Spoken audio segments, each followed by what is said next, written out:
Assalamualaikum warahmatullahi wabarakatuh. Hamdan wa syukran lillah fala haula wala quwwata illa billah amma ba'da. Merdeka, merdeka, merdeka. Hadirin rahimakumullah.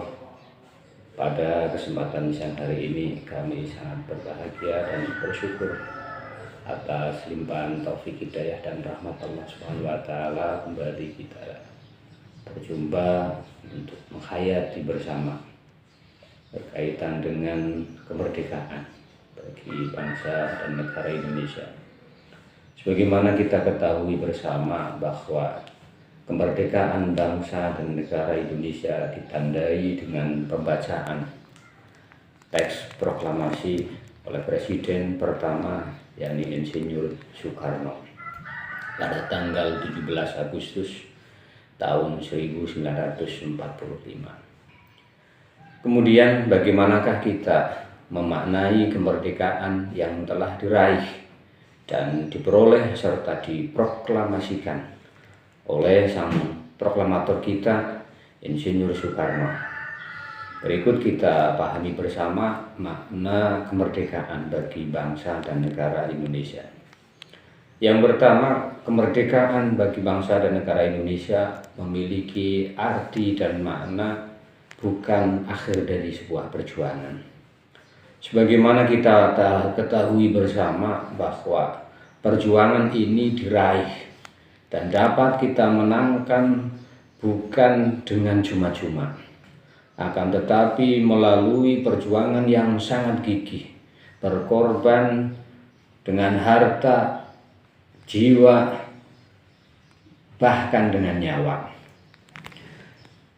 Perjuangan ini tidaklah berakhir dengan adanya pembacaan proklamasi kemerdekaan. Akan tetapi perjuangan ini harus senantiasa kita lanjutkan.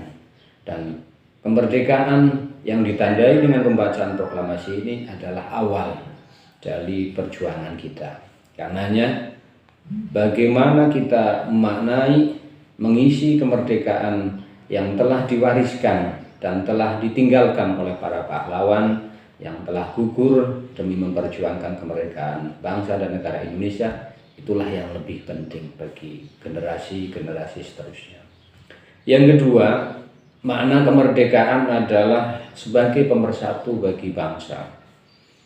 Hal ini dapat kita pahami karena dengan proklamasi kemerdekaan bangsa dan negara Indonesia, dari Sabang sampai Merauke, kemudian mereka bersatu dan beriktikad menyatakan bersama, kami negara dan bangsa Indonesia. Oleh karena itu, kita tidak pernah dan jangan pernah ragu untuk menyatakan aku Indonesia. Proklamasi kemerdekaan ini menjadi pemersatu bangsa dan negara Indonesia dari Sabang sampai Merauke dengan pernyataan kesamaan dalam negara kesatuan Republik Indonesia. Kemudian makna yang ketiga adalah menumbuhkan rasa saling menghormati dan saling menghargai. Rasa saling menghormati dan menghargai ini yang pertama sekali harus kita tunjukkan adalah kepada para pahlawan yang telah gigih memperjuangkan kemerdekaan bangsa dan negara Indonesia. Mereka rela mengorbankan jiwa, harta, dan nyawa mereka, meninggalkan tanah kelahiran mereka, meninggalkan keluarga dan sanak famili mereka untuk meraih kemenangan dalam perjuangan, yakni memperjuangkan kemerdekaan Republik Indonesia.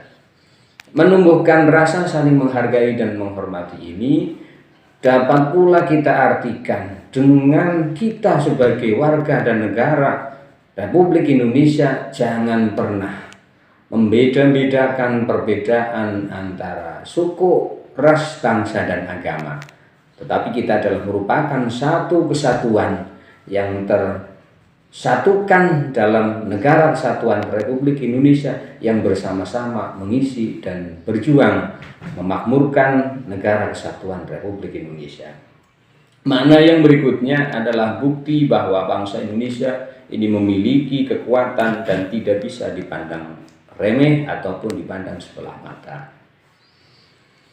nilai yang ada dalam perjuangan kemerdekaan Republik Indonesia yang harus senantiasa kita teladani dan terpatri dalam hati kita adalah bagaimana para pendahulu kita yang tanpa senjata lengkap, mereka gigih berjuang, mereka gigih mempertahankan kemerdekaan, yang perjuangan ini bukan sebentar. Mereka mengusir penjajah, mereka melawan penjajah dalam kurun waktu tidak kurang dari 350 tahun, sehingga kemudian mereka betul-betul memperoleh kemerdekaan dengan ditandainya pembacaan proklamasi tadi. Hadirin yang kami hormati dan yang kami muliakan, oleh karenanya kita sebagai generasi muda, generasi penerus harus senantiasa optimis dan terus berjuang memajukan dan mengharumkan nama bangsa dan negara Indonesia di dunia internasional. Jangan pernah pesimis, kita pasti bisa. Yang berikutnya, makna dari kemerdekaan adalah menandakan bahwa perjuangan yang kita lakukan akan lebih berat. Perjuangan melawan bangsa dan negara Indonesia ini sudah merupakan perjuangan yang sangat luar biasa. Akan tetapi tahukah kita bahwa setelah kemerdekaan justru perjuangan yang kita lakukan akan semakin berat. Hal ini sebagaimana dikutip dari pidato sang proklamator negara Republik Indonesia Insinyur Soekarno. Beliau berkata, perjuanganku lebih mudah karena melawan penjajah, namun perjuangan kalian akan lebih sulit karena melawan bangsa sendiri. Inilah yang terjadi pada masa-masa sekarang. Perjuangan kita lebih berat. Karena apa? Karena kita sudah menunjukkan ego dari masing-masing suku, masing-masing kelompok, masing-masing organisasi, dan lain sebagainya yang menunjukkan pada sifat egoisme. Karenanya kembali kita pada nilai-nilai perjuangan yang telah dicontohkan oleh para pendahulu kita, oleh para pahlawan kita, bahwa nilai kesatuan, nilai persatuan, pernyataan dan merasa jiwa nasionalisme ini harus senantiasa tertanam, sehingga perbedaan-perbedaan yang ada, perbedaan suku, ras ataupun agama, ini kita tanggalkan demi apa? Demi mewujudkan negara Republik Indonesia yang adil dan makmur. Baldatun thayyibatun wa rabbul ghafur. Ini yang kita pahami, lebih kurangnya mohon maaf. Wassalamualaikum warahmatullahi wabarakatuh.